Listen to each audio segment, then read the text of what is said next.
Rajasthan ATS की सूचना पर फर्जी आधार सेंटर चलाने के सहयोग करने वाले डीओआईटी आधार के कर्मचारियों को गिरफ्तार किया गया है और प्रोग्रामर, सूचना प्रौद्योगिकी एवं संचार विभाग, सहायक प्रोग्रामर और एक संविदा कर्मी को गिरफ्तार किया गया है। साइबर क्राइम और राष्ट्र विरोधी गतिविधियों में ये फर्जी आधार को इस्तेमाल कर रहे थे। क्या है पूरा मामला, इस रिपोर्ट में आपको दिखाते हैं।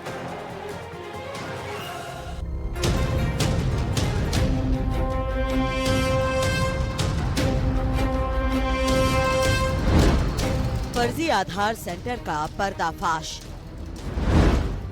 डमी फिंगरप्रिंट मशीनें जब्त, डीओआईटी आधार के कर्मचारी गिरफ्तार, सहायक प्रोग्रामर, संविदा कर्मी भी गिरफ्त में, राष्ट्र विरोधी गतिविधियों में इस्तेमाल, एंटी नेशनल एक्टिविटी सेंसिटिव मुद्दा, 4 आरोपी पहले से हिरासत में। हाल ही में राजस्थान एटीएस ने हनुमानगढ़ में आरोपी कुलदीप को गिरफ्तार किया था। हनुमानगढ़ में एटीएस ने बड़ी कार्रवाई करते हुए फर्जी आधार सेंटर पकड़ा। मौके से फर्जी बायोमेट्रिक मशीन, आंखों की रेटिना का प्रिंट आउट और फिंगरप्रिंट की मशीन सहित दूसरे उपकरण बरामद हुए थे। फर्जी आधार कार्ड का इस्तेमाल कर बैंक खाते खुलवाए जा रहे थे और इनका उपयोग साइबर फ्रॉड में देश विरोधी गतिविधियों में किया जा रहा था। तकनीकी तौर पर ये अपराधी मशीनों को मैनिपुलेट कर देते थे। आपको बता दें कि आरोपी ने अपने घर में ही फर्जी आधार सेंटर बना रखा था। एटीएस जांच में अब एक और फर्जी सेंटर होने की जानकारी मिली है। प्रदीप नाम के शख्स की आईडी से आधार सेंटर चल रहा था। प्रदीप को खुद नहीं पता कि उसकी आईडी से आधार सेंटर चल रहा है। जांच में सामने आया कि 21% ओरिजिनल आधार कार्ड प्रदीप की आईडी से बनाया गया। 79% फर्जी आधार कार्ड बिना प्रदीप की परमिशन के बने। आधार सेंटर खोलने के लिए जिस नाम से आईडी होती है, उसके लिए रेटिना और फिंगरप्रिंट की जरूरत होती है। ऐसे में सवाल यह है कि बदमाशों ने रेटिना फिंगरप्रिंट क्लोन बनाकर ये फर्जी आधार सेंटर बनाया। एटीएस को जानकारी मिली कि इस मामले में डीओआईटी के कुछ कर्मचारी भी मिले हुए हैं। इसके बाद इन्हें पकड़ा गया। सूचना प्रौद्योगिकी एवं संचार विभाग ब्लॉक भादरा के 2 स्थायी कर्मचारी, प्रोग्रामर दिनेश कुमार, सहायक प्रोग्रामर रामनिवास सोनी, एक संविदा कर्मी रवि शीला, इंजीनियर आर स्वान को गिरफ्तार किया गया है। इसके पहले संचालक कुलदीप शर्मा, जसवंत, बलराम और अमीर खान को गिरफ्तार कर न्यायिक अभिरक्षा में भेजा जा चुका है।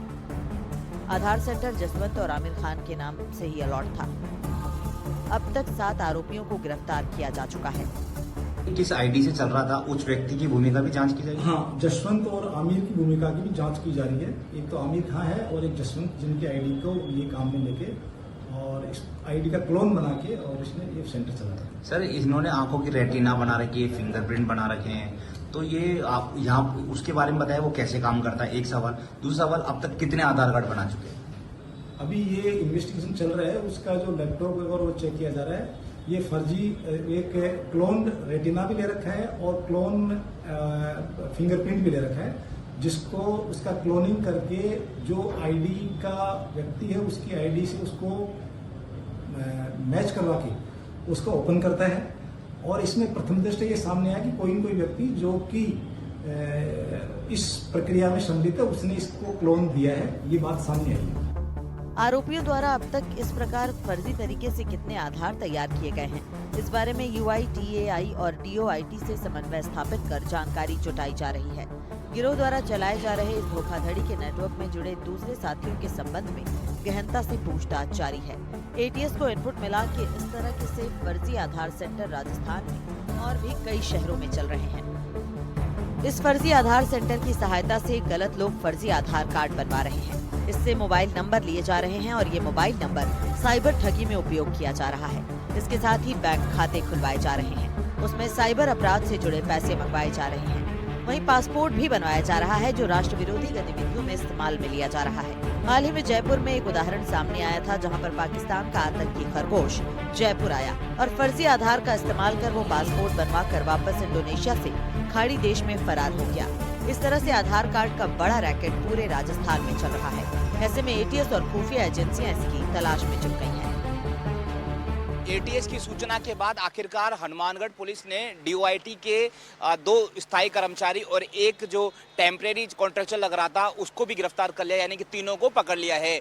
आरोप ये था कि इन तीनों ने फर्जी आधार सेंटर चलवाने में मदद की थी और इन्होंने फिंगरप्रिंट और रेटिना जो आंखों का इस्तेमाल होता है और उसके बिना आधार सेंटर नहीं चलता वो उन्होंने अपराधी को दिया था। उसके बाद वो फर्जी आधार सेंटर चल रहा था और राष्ट्र विरोधी गतिविधियों में वो काम में लिया जा रहा था। उदाहरण के तौर पे साइबर फ्रॉड के बैंक खाते खोले जा रहे थे आधार के आधार पर, इसके साथ ही नंबर लिए जा रहे थे, इसके साथ ही वो जो आधार से नंबर लिए जाते हैं उससे फर्जी पासवर्ड भी बन रहा था। तो बहरहाल इन डीओआईटी के अधिकारी कर्मचारियों को गिरफ्तार किया गया। अब इनसे पूछताछ की जा रही है। एटीएस और हनुमानगढ़ पुलिस संयुक्त जांच कर रही है। एटीएस का मानना है कि इस तरह के और भी फर्जी आधार सेंटर राजस्थान के अलग अलग शहरों में खुले हैं, उन पर भी कार्रवाई की तैयारी जो है शुरू हो चुकी है। सहयोगी सुशील के साथ दीपक चावला, एनडीटीवी जयपुर। जयपुर में इन दिनों एक ऐसा गिरोह सक्रिय है जो फेरी लगाने के बहाने घरों और दुकानों की रेकी करते हैं और उसके बाद लूट की वारदात करते हैं। सदर पुलिस ने गुजराती गैंग का खुलासा किया है और उसमें पति पत्नी सहित 5 लोगों को गिरफ्तार किया है। चोरी का माल खरीदने वालों को भी पुलिस ने पकड़ लिया है। प्लास्टिक के आइटम बेचने के बहाने गिरोह घरों तक पहुंचता है। क्या है ये पूरा मामला और ये गिरोह कैसे इन वारदातों को लगातार अंजाम देने में सफलता हासिल कर रहे हैं, दिखाते हैं आपको हमारी इस खास रिपोर्ट।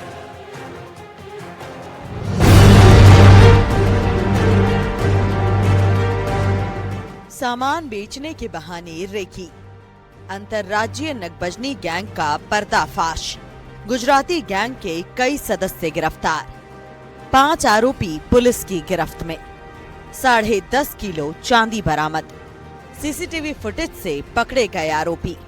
सदर पुलिस ने बड़ी कार्रवाई करते हुए अंतर्राज्यीय नकबजनी चोरी करने वाले एक संगठित गुजराती गैंग का पर्दाफाश किया है। सदर थाना पुलिस ने इस मामले में गैंग के 5 सदस्यों को गिरफ्तार किया है, जबकि चोरी का माल खरीदने वाले एक आरोपी को दिल्ली से दबोचा गया है। पुलिस ने आरोपी राकेश, रोशन, भावना, मनोज और मनीष को गिरफ्तार किया है। करीब 1.5 किलो चांदी बरामद की गई है। 100 से ज्यादा सीसीटीवी फुटेज देखकर इस गिरोह को पकड़ा गया। गिरोह फेरी के बहाने घरों की रेकी करता है। प्लास्टिक की चीजें बेचने के बहाने कॉलोनी और गलियों में घूमते हैं। इसके बाद अपने टारगेट को चिन्हित करते हैं। गैंग अंतर्राज्यीय स्तर पर सक्रिय था। सुनियोजित तरीके से बंद मकानों को निशाना बनाकर नकबजनी की वारदातों को अंजाम देता था। वारदात के बाद आरोपी चोरी का माल दूसरे राज्यों में खपाने की कोशिश करते थे ताकि पुलिस से बचा जा सके। डीसीपी वेस्ट प्रशांत किरण ने बताया कि पुलिस टीम ने सैकड़ों सीसीटीवी फुटेज खंगाले और तकनीकी साक्ष्यों के आधार पर आरोपियों तक पहुंच बनाई। फिलहाल पुलिस आरोपियों से पूछताछ कर रही है और गैंग से जुड़े दूसरे सदस्यों और वारदातों के बारे में जानकारी जुटाई जा रही है। चोरी का माल खरीदने वाले आरोपी को दिल्ली से पकड़ा गया है। जो गुजराती गैंग है उसके सदस्य राकेश और फराकला पुत्र श्री प्रकाश, उम्र 18 साल, जाति गुजराती, निवासी खोड़ी नाल, जिला सोमनाथ, उसको डिटेन कर पूछताछ किया। डिटेन करके पूछताछ करने में उसने अपने साथियों के नाम बताए और उसकी सीसीटीवी से भी मिलान हुआ है।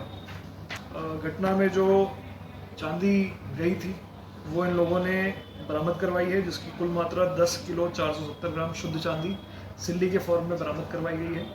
और इस घटना में जितनी भी चांदी गई थी वो हमने रिकवर कर ली। इस गिरोह ने देश भर में कई वारदातें की हैं। गिरोह को खुद नहीं पता कि अब तक उसने कितनी वारदातों को अंजाम दिया है।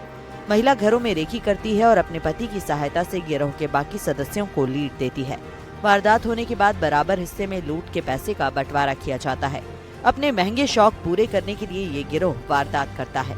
आप भी फेरी लगाने वालों से सावधान रहें। किसी भी अनजान व्यक्ति को अपने घर के अंदर दाखिल ना होने दें।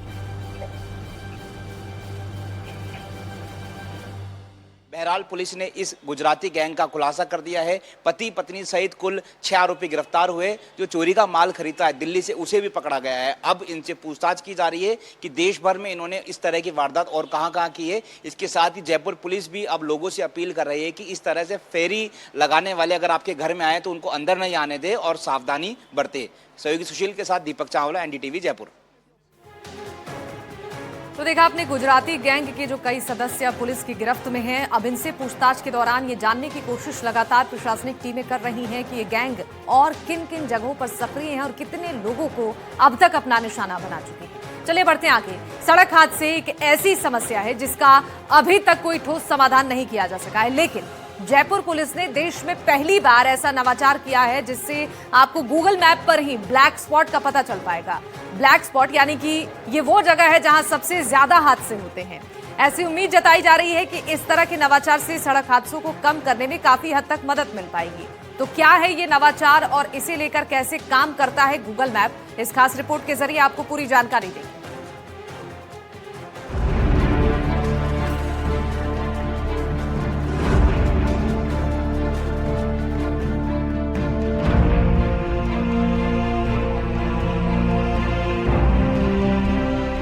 हादसों पर लगेगी लगाम। जयपुर पुलिस ने किया नवाचार, गूगल मैप से मिलेगी मदद, पता चल जाएगा सड़क का ब्लैक स्पॉट, जोन के हिसाब से बांटे गए स्पॉट, ब्लैक स्पॉट आते ही मिलेगा अलर्ट, क्यूआर कोड के जरिए पता चलेगा ब्लैक स्पॉट। अगर आप किसी अनजान रास्ते पर जा रहे हैं और आपको पता नहीं है कि कौन सी जगह ब्लैक स्पॉट है, तो आपके लिए एक अच्छी खबर है। जयपुर पुलिस ने देश में पहली बार ऐसा नवाचार किया है जिसके तहत आपको गूगल की सहायता से पहले ही पता चल जाएगा कि कौन सी सड़क, कौन सा चौराहा ब्लैक स्पॉट है, जहां पर सबसे ज्यादा सड़क हादसे होते हैं। जयपुर आईजी राहुल प्रकाश ने एक क्यूआर कोड की शुरुआत की है। क्यूआर कोड को अगर गूगल पर डाला जाएगा तो आसपास के ब्लैक स्पॉट आ जाएंगे। पहले चरण में Delhi road, Sikar road, Dausa road, Ajmer road को इसमें रखा गया है।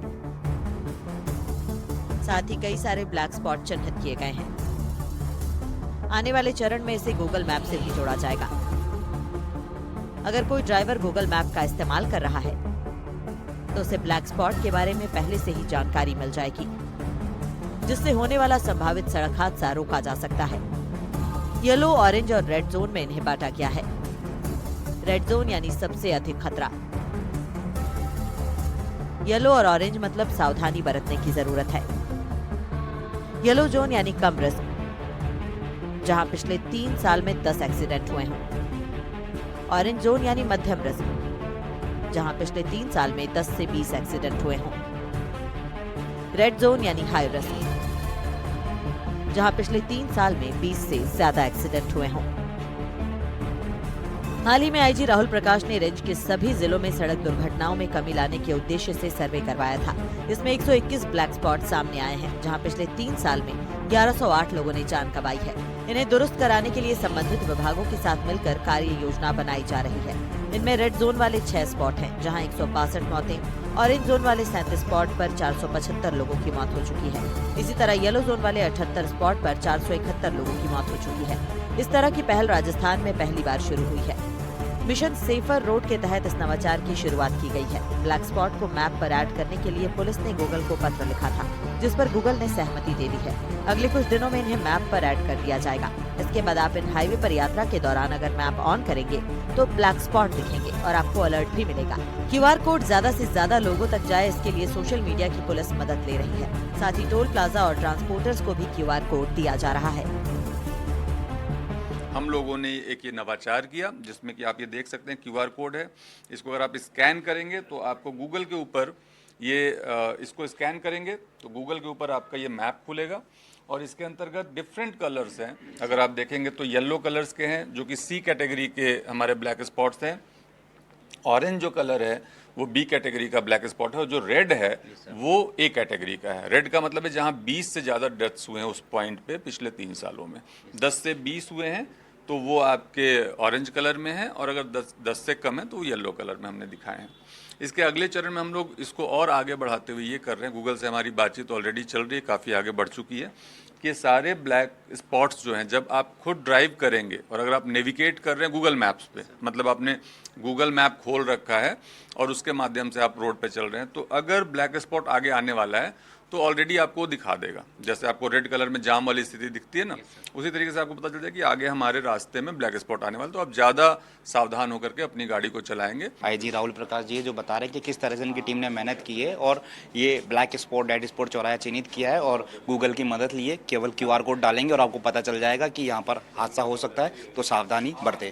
सहयोगी सुशील के साथ दीपक चावला, एनडीटीवी जयपुर। और जैसलमेर में हुए हत्थू देवी हत्याकांड को लेकर सांसद उमेदाराम बेनीवाल ने पुलिस जांच पर गंभीर सवाल उठा दिए हैं। बाड़मेर जैसलमेर सांसद उमेदाराम बेनीवाल ने एक बड़ी साजिश की आशंका जताई और पुलिस की अब तक की कार्रवाई पर सवाल खड़े कर दिए हैं। और इसके साथ ही जैसलमेर पुलिस अधीक्षक अभिषेक शिवहरे से मिलकर निष्पक्ष जांच की मांग की गई है। आखिर पूरा मामला क्या है, एक रिपोर्ट के जरिए आपको दिखाते हैं।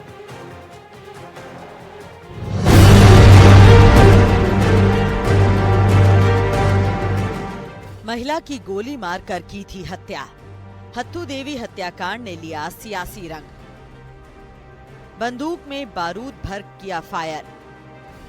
आरोपी हेमराज को किया गया गिरफ्तार। जमीन के विवाद को लेकर हत्या। निष्पक्ष जांच की हो रही है मांग। जैसलमेर में एक घर में किसान की पत्नी की हत्या कर दी गई थी। पोस्टमार्टम रिपोर्ट में सामने आया कि हत्थू देवी की सिर में गोली मारकर हत्या की गई थी। जब सिर में फायर किया तो आंख के ऊपर वाले हिस्से पर बड़ा छेद हो गया। आपको बता दें कि 21 अप्रैल की रात को हत्थू देवी को गोली मारी गई थी। खिड़की से गोली मारकर हत्या की गई थी। पुलिस ने इस मामले में एक युवक हेम सिंह को गिरफ्तार किया था। लूट और हत्या को मोटिव माना गया था। आरोपी के पीड़ित परिवार के साथ बहुत करीबी, बिल्कुल परिवार जैसे संबंध थे। परिवार का उस पर इतना भरोसा था कि घटना वाले दिन जब वो बाहर गए थे तो घर की चाबी भी उसे ही देकर गए थे। अब इस मामले ने सियासी रूप ले लिया है। सांसद बेनीवाल ने इस मामले को लेकर कहा कि ये घटना लूट के लिए की गई सामान्य हत्या नहीं, बल्कि सुनियोजित साजिश का परिणाम लग रही है। उन्होंने आशंका जताई कि जमीनी विवाद के चलते आरोपियों को हथियार मुहैया करवाकर इस वारदात को अंजाम दिया गया। सांसद का मानना है कि इतनी बड़ी घटना को आरोपी ने अकेले अंजाम नहीं दिया है। इस मामले के पीछे जमीन विवाद और दूसरे कई एंगल हो सकते हैं, जिनका मामला अजमेर के रेवेन्यू कोर्ट में भी चल रहा है। उन्होंने एसपी अभिषेक शिवहरे से मिलकर मांग की है कि घटना की निष्पक्ष जांच की जाए। घटना को घटना घटित करने वाला व्यक्ति है, उसके संबंध बिल्कुल परिवार जैसे थे। इन परिवार का पूरा भरोसा था। जिस दिन ये बॉडी लेके गए थे, घर की चाबियां भी उस परिवार को देके गए थे।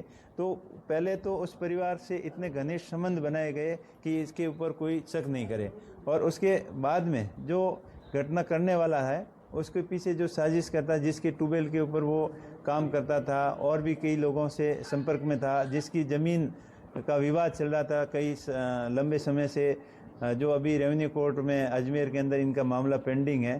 तो उन सारे एंगलों से देखा जाए तो ये घटना जिस आदमी ने की है उसने अकेले नहीं की, इसके पीछे षड्यंत्र रखे और इसको आगे करके घटना करवाई गई है। मृतका की जीजा भेरा राम ने कहा कि घर में एक पारिवारिक शादी कार्यक्रम था, जिसके चलते परिवार के दूसरे सदस्य बाहर गए हुए थे। घटना से पहले मृतका के पति ने आरोपियों के परिवार से मिलकर कहा था कि वो बाहर जा रहे हैं और उनकी पत्नी का ध्यान रखें, लेकिन उसके बाद ये घटना हो गई। भेरा राम ने बताया कि पुलिस ने एक आरोपी को गिरफ्तार किया है जो उनका पड़ोसी ही निकला। इसके अलावा उन्होंने 4 से 5 दूसरे लोगों के नाम भी पुलिस को दिए हैं, जिन पर उन्हें शक है। हाईवे के पास उनकी काफी बड़ी और कीमती जमीन है। आरोपी चाहते थे कि दबाव बनाकर इस परिवार को वहां से भगा दिया जाए ताकि वो जमीन पर कब्जा कर सके। झिंझिनीवाड़े के अंदर करीबन 30 साल से यही ज़मीन ली हुई है और 12-13 साल से ट्यूबवेल खर रहे हैं और पूरा परिवार यहीं रह रहा था।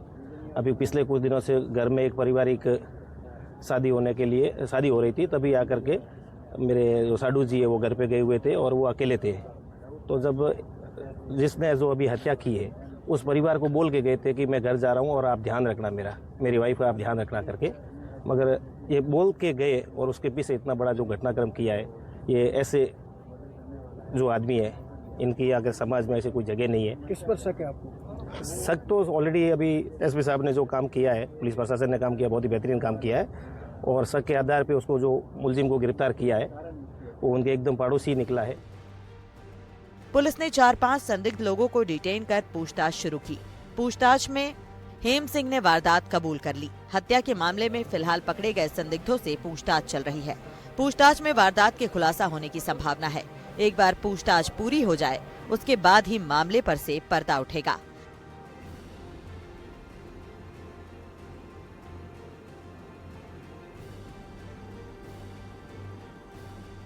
राजनीतिक दबाव के चलते ये सब कुछ हो रहा है, साजिश करता इसमें हो सके। उन्होंने कई एंगल्स पर जो है वो बात कही है। साथ ही साथ उन्होंने एक व्यक्ति की गिरफ्तारी और इस मामले को पर जो राजनीतिक लोग हैं जिनके बार बार बयान आते हैं, उन्होंने कहीं ना कहीं जो है वो बुलडोजर लेकर पहुंचने वाले लोगों पर वार किया। उन्होंने कई अन्य घटनाओं का भी जिक्र किया है। तो कहीं ना कहीं इस पूरे मामले को लेकर अब पुलिस की जांच पर भी सवाल खड़े किए गए। अब देखने की बात यह है कि जो SIT का गठन हुआ है वो किस तरह इस मामले की जांच करते हैं और आने वाले दिनों में इनमें क्या खुलासा और जमीनी विवाद को लेकर किन लोगों ने धमकी दी और कौन लोग जो है वो हथियार मुहैया करवाने वाले थे, उन सब तक पुलिस पहुंचे, ऐसी भी मांग की जा रही है। श्रीकांत व्यास, NDTV, जैसलमेर। और इसी रिपोर्ट के साथ बुलेटिन में फिलहाल के लिए बस इतना ही। वक्त एक छोटे से ब्रेक का है। आप देखते रहिए NDTV राजस्थान। नमस्कार।